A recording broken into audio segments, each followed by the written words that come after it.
is how do you do it and not screw your kids up or screw your grandkids up in a way of generational wealth? There's some great studies that by the time wealth gets to the grandkids, that over 80% of it is gone. And to me, that's screwing it up. And I don't ever, hopefully, right, with passing generational wealth, I don't want to be sitting up above, and I'm making a big, statement there that I'm actually going to make it up above and looking down on earth if I'm not here. Man, I want to be able to look out and see kids and grandkids flourishing and living out lives their ways, their way they want to.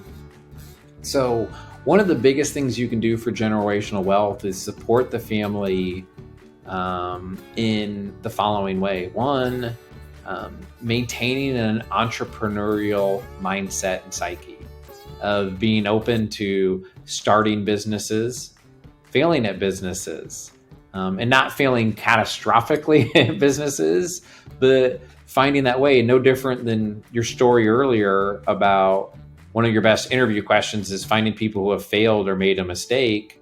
I think the same way happens with generational wealth is there's some evidence that getting their families involved in an entrepreneurial way, and right, real estate can be a great way.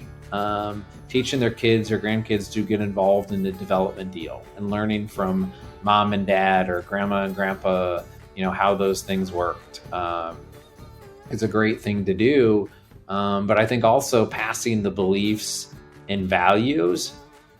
There's a reason why the best of the best charitable foundations work. And again, I think about some of them here in Omaha, the Walter Scott Foundation, the Sherwood Foundation, the Kiewit Foundation. I mean, we're very lucky here in Nebraska. We got some of the best philanthropic foundations in the country. Each one of them, I would say one of their secrets to success, and as I talk to their executive directors, is each one of them passes along and they say, Peter Kiewit's beliefs were this, Walter Scott's beliefs were this. So if I'm transferring generational wealth, I want to say Steve Nabody's beliefs and systems were this. Jake Prier and his beliefs and values were this. Paul West and his beliefs and values were this.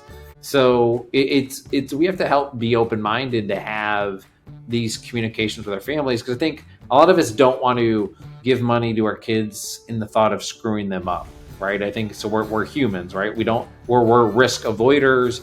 The last thing we want to do is corrupt our kids. But I think if we look at it as a tool with a belief and value system behind it, it actually can become an enabler for that multi-generational wealth.